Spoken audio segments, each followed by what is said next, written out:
Hey, I'm Charles Hain. We're doing an S.O.C chat. I'm here with the crew, the camera crew behind some of your favorite episodes of Season 2 of Sneaky Pete. Do you want to introduce yourselves? Sure, I'm Carolina Ibarra. I was the A camera second on Season 2 of Sneaky Pete. She's awesome. I'm William Rexer, the DP, for episodes 5 through 10. Is that right? Or 6 through 12? Or what was it? Sounds about right. Yeah. I worked the same Five, episodes.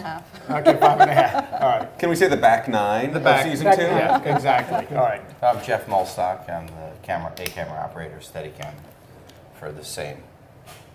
And I'm James Callan, and I was one of the camera operators, and I did some tandem on the back nine and a little bit in the beginning. And then how long have you guys been working together? Us three. The three of us, James brought us together in 91. So for quite a while. And I met Carol on Sneaky Pete. Yep. And I met her on Sneaky Pete. We all met on Sneaky Pete, and that was Yeah. about last year. Yeah. I shot a show called The Get Down and for Netflix, and Michael Dinner, who was the showrunner of Sneaky Pete, was one of the directors on The Get Down. And when he first got approached to do Sneaky Pete, he asked me to do the show, but I wasn't available. The Get Down was the Netflix show Baz Baz Luhrmann. Luhrmann show, yeah. One of the things that Graham Yost and Michael Dinner, the two showrunners, said to me right at the beginning was, this show is called Sneaky Pete. It's about Pete. It's about Giovanni Ribisi. And we quickly realized that, you know, if you put the camera on Gio and you moved with him, the scene unfolded. And we knew where all the other camera positions had to be. We knew the audience was going to be on this trip with us as soon as he did that. And having somebody like Jeff, who I could trust that way, to take a scene that way, having this moving master, that's what really changed the style of the show. Felt like things escalated once we had that freedom to let the storytellers tell their story, just with no restriction of where we're putting the camera. And did you operate any of it yourself? Or? No, I rely on these guys. So. You know, Will gives his operators exceptional collaborative input, especially this gentleman here. So like, and you know, he knows what he needs, but he also is telling the story with the camera. He's not like trying to make pretty pictures, you know, like, so one of Will's skills in his operational things is he wants to tell the story and give the actors as much freedom as possible. Like, there's very few marks generally. Yeah, allowing instincts to take over on all sides of the camera.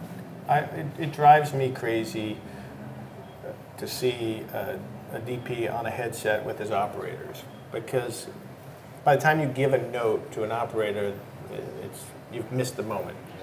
So I'll be watching a scene and I'll come over, and usually by the time I get to the room to sit and tell Jeff something, he says, I know what you're going to say. And I'll say, how do you know? He goes, I know what and it's because, one, we have 25 years of history, but two, we have similar tastes and styles. That's great. Now, if you're giving the actors that kind of freedom, are there impacts on like framing and focus? If the actors have a little more room to move? You know, what's funny is really good actors are nailing it anyway. And we, you know, on Sneaky we were blessed with Doug was amazing. Yeah. Steve Search was amazing. We had Yeah. really good focus pullers.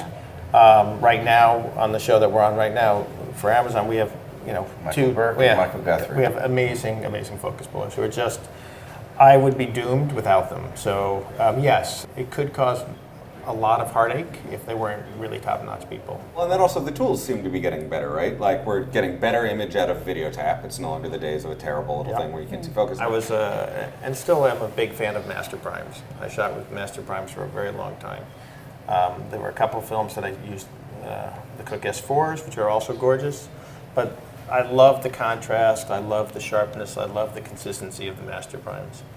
And then when I started to shoot with a larger sensor, I was looking for something that could do that job. And I discovered the Sigmas. And what surprised me was that I loved the quality of them, I loved the contrast, I loved the color rendition, and they were consistent and they were compact. So it was sort of a win-win situation across the board. I was going to say, I watched as the season went on, the second half of Sneaky Pete Season 2, there were a lot more like big bokeh areas with like big glowy, like there's a beautiful shot where the exterior of the farm, there's like this gorgeous yellow glow on the farmhouse Right. in the bokeh, and I was like, I didn't, and it was like a really, very cinematic image that I was coming out of the Sigmas. Yep. So what was the show on when you got there?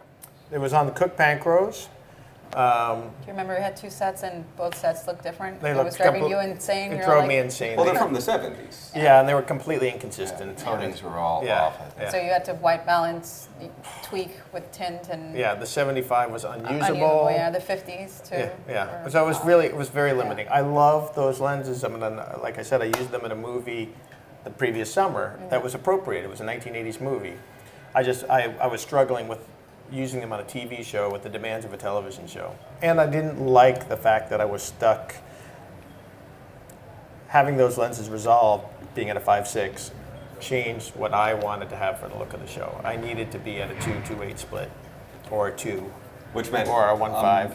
Which meant a great focus puller and also a modern lens Right. to really hold up at that wide of an aperture. I mean, you were really struggling just from A to B camera. I mean, we were in the, we had the same lenses, and they were so far off in color. It was driving me mad, yeah. I mean, I think that from my recollection, that was your biggest struggle. Yep. I mean, there's a picture of Will, who's like a little wizard coming around the camera every couple minutes and tweaking and setting and Yeah. adjusting color balance and tint and deciding to shoot 7K. Right. It's just But the Siggies took a lot of stress from that color Yeah. problem exactly from the away. color. Having a set of consistent lenses is 2 sets. should be, 2 sets Two should sets. be a requirement. It shouldn't be an option, And how long, did you do a bunch of testing on the Sigmas and take it through the broadcast workflow before you were shooting? No, or- not at all. This was the test. I This put was them. the I test, put them yeah. up on the projector, and I looked and made sure that they were all coming up properly. I knew the consistency would be much better than what I was working with already. So one thing, we talked a little bit a second ago about the bodies getting smaller of cameras, right? But one thing I've noticed, it seems like as the bodies get smaller, we end up putting more accessories, so we end up back around the same size. Yeah. So that's some of the newer technology that I think has taken a little bit of a step backward, just in terms of its size, where everything's gotten smaller. And like you said, we're now adding things to. But having that camera be, where we can make it that small enables it to go on a Movi, enables it to go into places where we say, strip the camera down, Yeah. we're going to stick it into this and drive 2 trucks over the top of it. We can really do that type of thing. We where you- We considered mounting a second camera, a second red at the bottom of his Steadicam. underneath. So I'd have a 2-headed monster Oh, on one Steadicam. Yeah. We didn't do it, but we We talked looked about about it. it, We yeah. thought about it. Having the ability to make it big or small is a great advantage. It is, no question about it. It's a nice tight package, combined with the Sigmas, the small Teradak now. I mean, the video transmitters have gotten well, and smaller. now they just came out with that little bolt combo thing where the monitor and the transmitter is built into one unit. Right. Yeah, Which is it's like, kinda I think fancy. that's the big theme now is let's take 2 things and keep smushing them together. So we Right. have less on the camera body that we have to power. Right. Well, that's key. Power is becoming Huge. important. Then is the pace different on an Amazon show? Do you guys have a higher number of setups you're trying to get through a day than you might do on network, or is it about the same pace? We have more time. We have more time, but the other thing is that, particularly on an Amazon show, you're not thinking number of setups. You're looking at the body of work. You might have, in the morning, it might be that one moving master might be the only thing that you're going to shoot all morning because it is 3/4 of the work. So where that might make a network person very nervous because they are counting setups. We may have 1 setup. Gotcha. How many executives from Amazon are usually out there? None. 0. 0. Usually 0. Yeah. It varies. Michael Dinner, having trust with you and I, and being the showrunner, and Graham Yost also knowing you from The Americans, The Americans, right. they had a lot of faith in us, and they knew they could say stuff to us and we wouldn't be offended if they're like, oh, that's a terrible idea.